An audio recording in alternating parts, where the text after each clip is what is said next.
Ini, kalau ini sudah tips and triknya.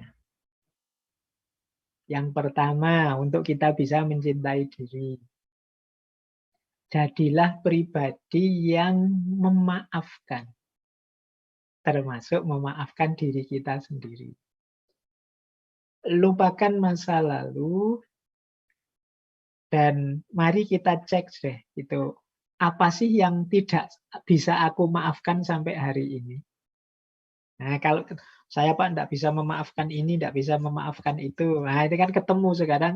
Kalau sudah ketemu, kita tahu, oh ini ternyata yang memenjarakanku dalam kebencian, dalam ketakutan. Saatnya sekarang aku maafkan. Nah, ini awal. Jadi mencari penyakitnya seperti itu. Pak, saya itu sudah memaafkan kok Pak, tapi rasanya kok masih belum bisa menerima diri saya sepenuhnya. Coba deh sekarang diteliti lagi. Apa yang sampai hari ini membuatmu masih takut, masih benci, masih tidak puas dengan dirimu. Kalau sudah ketemu, saya itu Pak, orangnya males Pak. Saya itu Pak, orangnya kalau sudah punya rencana malah saya tunda-tunda. Saya itu Pak. Nah, sudah ya. Yang kemarin-kemarin ketika kalian males, suka menunda-nunda, lupakan. Ayo dimulai yang baru, berarti saatnya jangan males dan jangan menunda-nunda. Nah, ini jalan untuk kita bisa mulai mencintai Aduh, diri aduh, aduh. kita sendiri. Jadi langkah pertamanya itu. Jadi mari memaafkan yang lama. Kita maklumi yang lama, kita perbaiki sekarang. Itu strategi pertama. Yang kedua, ya berbuat baik untuk diri kita sendiri. Ini ada satu quote yang bagus. If there is no love for yourself, you are like an empty teapot. If it is empty, you have no tea to fill all the cups on the table. Kalau engkau tidak punya cinta untuk dirimu, engkau seperti teko nyateh yang kosong. Seperti ceret, seperti teko yang kosong. Kalau teko itu kosong, ya tidak ada isi tehnya, ya tidak ada yang bisa kita tuangkan ke all the cups on the table. Ke semua gelas yang ada, semua cangkir yang ada di meja. Jadi kalau kita tidak mengisi diri kita dengan cinta kepada diri kita, berarti dalam diri kita tidak ada cintanya. Kalau tidak ada cintanya, seperti teko, seperti ceret, seperti apalagi wadah yang kosong. Kalau kosong tidak bisa berbagi. Kalau kita ingin berbagi kasih, berbagi sayang, sharing dengan sesama, ayo kita isi diri kita dengan cinta. Cinta untuk diri kita. Dari situlah akan melimpah keluar cinta untuk yang lain. Kemudian ada lagi strategi. Ambillah kendali atas hidup kita. Jangan mengembangkan mentalitas korban. Kita ini sering, kalau hari ini ya kita sering pakai istilah playing victim. Playing victim itu untuk menutupi kesalahan kita nuding orang lain yang salah. Atau kondisi tertentu yang salah. Wah, ini gara-gara jaringan, Pak. Makanya saya tidak lolos kemarin ujian. Putus-putus, tidak terdengar suaranya, misalnya. Ini biasanya kita yang sebenarnya gagal, tapi kita playing victim. Kita salahkan jaringannya, kita salahkan dosennya saja. Masa ngasih soal kok tidak pernah disampaikan, sudah diujikan. Misalnya. Pokoknya kegagalan kita timpakan pada orang lain. Kita lupa bahwa sepenuhnya kendali hidup itu ada di tangan kita. Jadi jangan mengembangkan mentalitas korban. Jangan playing victim tadi.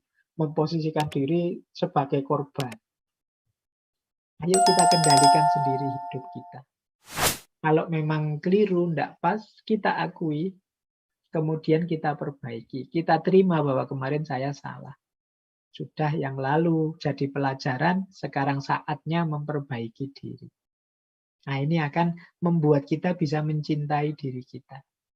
Kalau kita playing victim tadi, mungkin kelihatannya kita tidak bersalah atau kelihatannya uh, orang menganggap kita tidak bersalah, tapi kita tidak bisa menipu diri kita bahwa sebenarnya ya kita ini sebenarnya memang keliru, kita ini sebenarnya memang gagal.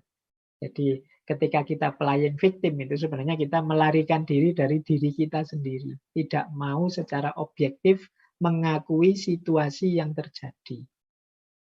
Kalau memang kita melarikan diri, ya problemnya tidak terselesaikan. Kita tidak jadi lebih baik. Sementara kita tetap juga akhirnya akan benci dengan diri kita. Wong kita tahu bahwa yang gagal itu ya kita. Jadi ketika kita tidak mengakui, melarikan diri, pada akhirnya ya kita jadi korban beneran. Korban dari diri kita sendiri. Nah, strategi yang keempat, mari kita melakukan apapun sesuai kebutuhan. Tidak harus sesuai keinginan. Nah, biasanya orang itu yang keinginannya tak terbatas sulit untuk bahagia. Orang yang tidak bahagia, ya orang yang tidak puas dengan dirinya. Mengapa engkau tidak puas dengan dirimu? Biasanya karena target ini, target itu tidak terpenuhi. Kenapa tidak terpenuhi? Bisa jadi karena keinginan kita yang tidak terkendali. Kita tidak bisa ngukur kebutuhan kita. Misalnya, kebutuhan itu, kita lapar. Kita lapar itu kan cuma butuh makan dan kenyang. Urusan menunya apa, itu urusan keinginan. Kalau kita tidak bisa mengendalikan keinginan, itu makan ya harus di restoran ini, menu yang mahal ini, itu. Sementara harusnya kalau memenuhi kebutuhan itu di angkringan saja ya cukup. Pakai nasi kucing saja ya sudah bisa kenyang. 2 bungkus, 3 bungkus itu sudah kenyang itu pakai nasi kucing. Tapi kan kita tidak sekedar mengejar kebutuhan, mengejar keinginan. Akhirnya ketika keinginan tidak terpenuhi, kita kecewa dengan diri kita. Karena kita kecewa, ya sulit kita bisa cinta pada diri kita. Makanya itu ditulis hanya sedikit orang yang bisa bahagia dengan yang mereka miliki. Mereka inginnya selalu lebih. Ini namanya nuruti keinginan. Makan itu kebutuhan kan. Kebutuhan itu urusan perut. Tapi kalau keinginan ini urusan mulut. Wah, menunya inilah selera saya ini, kesukaan saya ini. Itu keinginan itu ngurusi. Kalau bahasa Jawanya nggugu karepe untu. Jadi mengikuti keinginannya gigi dan lidah. Padahal kalau sudah lewat garis lidah itu ya makanan apa saja ya sama. Jadi apakah makanan yang mahal ataukah makanan murah, kalau sudah masuk kerongkongan, masuk perut itu ya perlakuannya sama. Tapi kan kita sering lebih fokus untuk mengikuti keinginannya mulut dan lidah. Ini yang sering membuat kita tidak puas terhadap hidup kita. Kita diburu-buru, dikejar-kejar oleh keinginan demi keinginan. Akhirnya sulit mencintai diri. Nah, tips lagi yang kelima, kita istiqomahkan. Nah, karena ini cinta diri ini kan kualifikasi mental sebenarnya. Berarti apa? Agar benar-benar cinta itu tumbuh, ya kita ulang-ulang. Kita perbaiki terus-menerus. Kalau bahasa agamanya kita istiqomahi. Kita sayang diri kita terus, kita cintai diri kita terus. Nanti dia sudah jadi karakter. Perilaku kita akan terbentuk semacam itu. Jadi perbaikan diri yang terus-menerus. Ini namanya strategic self-love. Bagaimana kita mencintai diri. Nah, kita lanjutkan biar waktunya nyampe. Nah, ini ada tips lagi yang menarik agar kita bisa mencintai diri kita. Ada tips begini, perhatikan yang engkau rasakan. Perasaan itu seperti anak-anak. Mereka membutuhkan perhatian. Mereka hanya mencoba memberi kita pesan tentang diri kita sendiri. Ketika kita mengakui perasaan kita, mereka mendapatkan perhatian yang mereka butuhkan, lalu ayo kembali ke akal sehat, perspektif yang sesuai. Nah, ini strategi tadi ya untuk biar tidak terjebak keinginan atau mengikuti rasa yang tidak normal dan lain sebagainya. Kita ini kan dalam hidup kadang-kadang ingin macam-macam, merasakan macam-macam. Rasa kecewa, rasa gelisah, ingin ini, ingin itu. Di antara cara mencintai apa? Akui itu. Jadi kalau di sini kan disebut perasaan itu seperti anak-anak. Sebenarnya mereka itu butuh perhatian.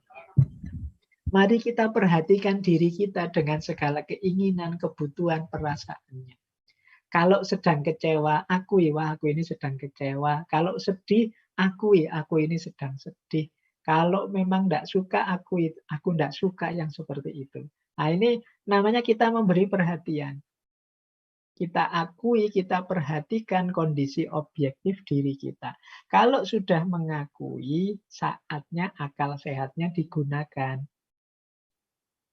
Aku tidak suka sama Pak Guru itu, kalau menjelaskan ruwet misalnya.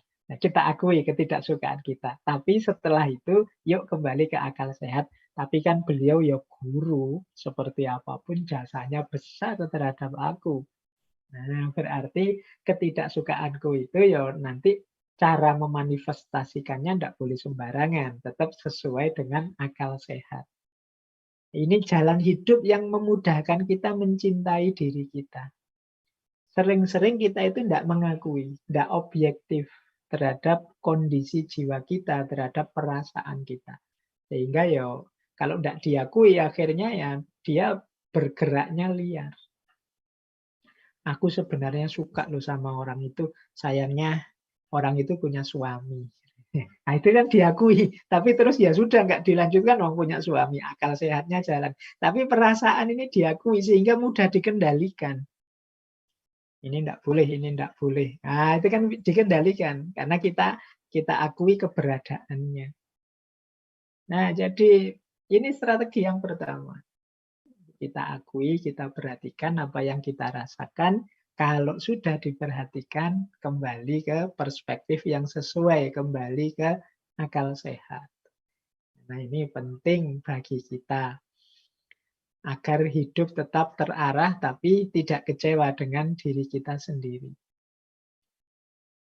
Penting mungkin kita juga harus melatih, membiasakan diri untuk bersyukur. Hidup kita itu sebenarnya penuh dengan hal-hal yang positif. Bahkan dalam segala yang kita anggap negatif. Kalau dalam diksi agama itu ada istilah, segala sesuatu ada hikmahnya. Nah, berarti apa? Ada manfaatnya. Alhamdulillah ya Allah, aku dapat masalah ini. Akhirnya aku paham caranya. Aku ngerti cara mengatasinya. Nah, itu kan syukur. Alhamdulillah aku kemarin kena sakit COVID. Akhirnya sekarang aku ngerti cara menghadapinya. Cara misalnya nanti enggak ke karantina sendiri aku ngerti caranya. Nah, itu kan dapat ilmu sekarang. Itu namanya syukur. Dalam hal yang paling pahit sekalipun kita bisa menemukan sudut positifnya. Beda dengan tadi yang orang mindsetnya pembenci tadi, dalam hal yang paling baik sekalipun dia melihatnya dari sudut negatifnya. Tapi ayo latihan jadi pribadi yang bersyukur dalam hal yang paling pahit sekalipun kita bisa menemukan sisi positifnya. Nah, selanjutnya penting juga pergaulan kita. Yuk kita cari teman-teman, orang-orang yang setipe dengan kita, yang suportif, yang peduli. Kalau kita ingin jadi pribadi yang bersyukur, cari teman-teman yang memang karakternya karakter suka bersyukur. Kalau kita ingin teman-teman yang mencintai diri, ya sesama teman yang mencintai diri akan mudah suportif, peduli. Lingkungan juga menentukan. Orang itu kadang-kadang punya teman apa, seperti itulah dia terbentuk. Aslinya pendiam sih, tapi kok kebetulan kuliah di Jogja, satu kos dengan teman yang cerewet semua. Itu biasanya terus secara tidak sadar terpengaruh ikut banyak omong. Lingkungan sekeliling, teman juga menentukan. Terus self-reward. Nah, boleh untuk menyemangati kebaikan-kebaikan cinta diri tadi, teman-teman memberi hadiah untuk dirinya sendiri. Kalau aku meningkat lebih baik, aku jadi ini, atau aku meraih ini, meraih itu, sukses di sini, sukses di situ, aku akan memberi hadiah diriku ini. Misalnya. Biasanya makannya di angkringan, kalau nanti aku sukses tidak sombong, berhadapan dengan orang ini, orang itu, yus makan di restoran lah sekali, tidak apa-apa. Self-reward ini namanya. Jadi, memberi hadiah untuk diri kita sendiri. Nah, penting dalam rangka menyemangati. Kemudian afirmatif atau positif self-talk. Memberi afirmasi positif pada diri. Aku ini mampu loh. Aku ini penting loh. Aku ini istimewa loh. Keistimewaanku banyak loh. Aku ini, nah ini namanya positif self-talk. Kita itu kan sering ngobrol dengan diri kita sendiri. Sadar atau tidak sadar. Ada yang dibunyikan, ada yang tidak. Mungkin ada teman itu yang suka geruneng ngomong sendiri, itu kan self-talk namanya. Nah, yuk sering-sering self-talk yang positif. Kalau tidak terkontrol nanti self-talk-nya negatif. Kalau self-talk-nya negatif, ya berpengaruh terhadap diri yang negatif. Jadi kan kita dalam hidup sehari-hari ini kan mengalami macam-macam peristiwa. Biasanya terus komen. Komen itu ya gerundeng sendiri, mengucapkan sesuatu sendiri. Nah, usahakan sifatnya selalu positif. Positif self-talk.